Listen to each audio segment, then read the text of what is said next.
Texas Republican House Ways and Means Committee Chairman Kevin Brady with us on that. Chairman, very good to have you. Congratulations. Hey, thank you, Neil, very much. You expect any hurdles in the Senate? Jeff Flake seems to be the only one that I can think of, Chairman, who has not committed to a yes vote among Republican senators. What do you think? Yeah, so I'm confident the Senate's going to approve this bill tonight. In going forward, look, they worked hard on this. We worked hard to find a good common ground between the House and the Senate. We found that. And the truth of the matter is, with a good, strong vote from the House on this tax relief, I expect it to move forward. Were you surprised that the no votes you got were only a dozen? That's one less than last time. And there had been some thought that, it could push, up to 20, especially given representatives from those high tax states who might, wince at the removal of the state and local tax write-off. Yeah, well, I was pleased, but this is why. Those lawmakers from California and New York, they stayed at the table, worked with us to get a state and local deduction that they could fill up with property or sales and income tax, whatever worked for their family. Lowering the top rate was a high priority for our SALT lawmakers. They achieved that. So they were at the table, made things better for their constituents. That's why they supported it. Do you have any fear that this is coming out the gate with such low public support? Now, I must stress that other tax cuts, as you know, Chairman, I discussed this, have come out the gate, even Ronald Reagan's, George Bush's, with even less support from the public, and eventually that grew. But this is also, behind the eight ball. Yeah, I'm not surprised because, look, what are people being asked? To weigh a tax bill that they've only been told about by the media. But you ask them specifics. Do you think, is it good to double your standard deduction, protect more of the dollars you earn? Yes. Do you think it's important to have a child tax credit twice the size of what it is today, where 4 times more Americans can actually get that help?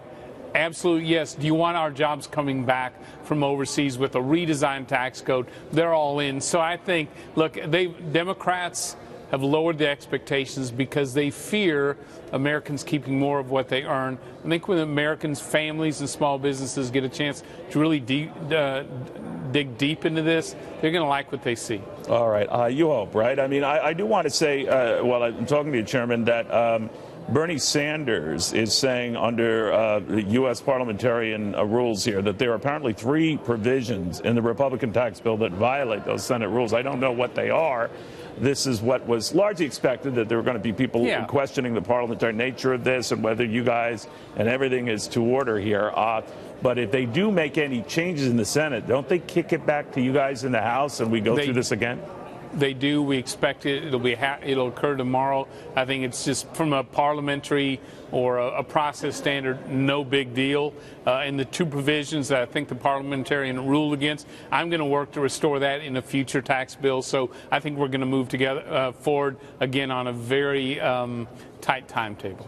All right, so whatever they do, if they are going to have a parliamentary challenge, this gets a little in the weeds here.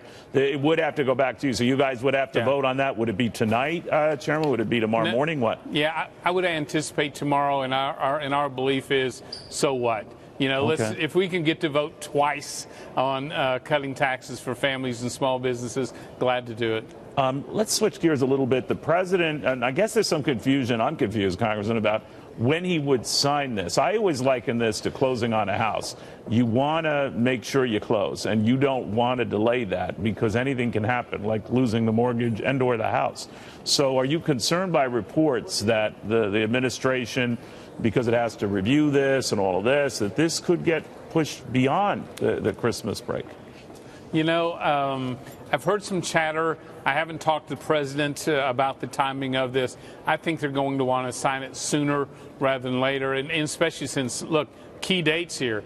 New Year's Day, America's going to have a new tax code for this country. February, workers will be able to actually see tax cuts in their paychecks. And April 15th, I love this, last time people will ever have to file under this cruddy tax code that we've had to live under for way too long. You know, I remember that scene of you with the president at the White House showing this index card. You can fill your taxes out. That might still be the case, Congressman, but this is still loaded with a lot of rates, a lot of rate levels, 7. Not the 4 that you originally had. Yeah. In fact, you wanted 3, I think, when it all started. So what do you make of that? That kind of takes the simplification out of it, right? Yeah, here's the good news. Nearly 9 out of 10 will still be able to file using a postcard-style system. There are more brackets. In the House side, we really went simple, really stripped the tax code down to the foundation and rebuilt it based on what we heard from the American people. And so at the end of the day, this seemed like common ground with the Senate, still delivers the tax relief we were hoping for. You know, there are also different ways to read this and look at the math, and you've heard it before. And I wonder how you feel about the criticism that came on the floor of the House today, and it's echoed again on the Senate by some Democrats who say that this is a giveaway to the rich, that it's not a middle-class tax cut, and that if it is, it's a paltry one, you say? Yeah, just the opposite. I think people are going to see this in a big way in their paychecks. You know what I've concluded? They don't really worry about tax cuts for the rich. They worry about tax cuts for average people, because if American families can decide how they spend their money rather than Washington decides, everything in Washington changes. That's what they fear, Americans having more control over their earnings. But that's what this tax reform does. We choose you, the American people, over Washington. You know, would you be disappointed if companies, given the fact that they can bring back a lot of money held abroad, could be trillions, they end up just plowing it back into their company stock or their dividends? They're free to do that. But the job boom that you expect from that might not materialize. In fact, what could happen is you get companies emboldened to buy competitors, and that, produces job losses. What do you think? Well, no one's yet convinced me a dollar stranded overseas is better than a dollar brought back to America for almost any reason. What we've heard from our businesses is they cannot bring their research, their manufacturing, they can't acquire U.S. companies because our tax code said spend it overseas. That now changes, and I'm convinced we're going to see real growth, and we're going to see more businesses growing here in the U.S. as a result.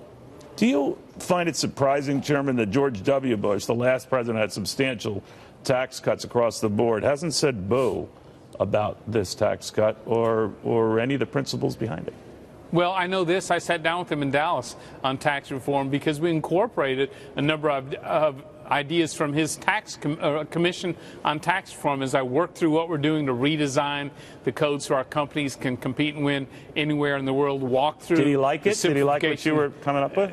Yeah, he did. He liked it a lot. And so it was really a good discussion because his commission actually played, I think, an important role in new ideas. All right. And just as you said, sir, it is now looking like, because of this Senate parliamentary move, that the House would have to re-vote on the tax bill after presumably the Senate approves it tonight. And that, you think, is just perfunctory and expected? No big deal. I'm frankly, I'll vote on as many times as it takes. Okay. Break out the Red Bull, as they say. All right, Chairman, thank you very, very much.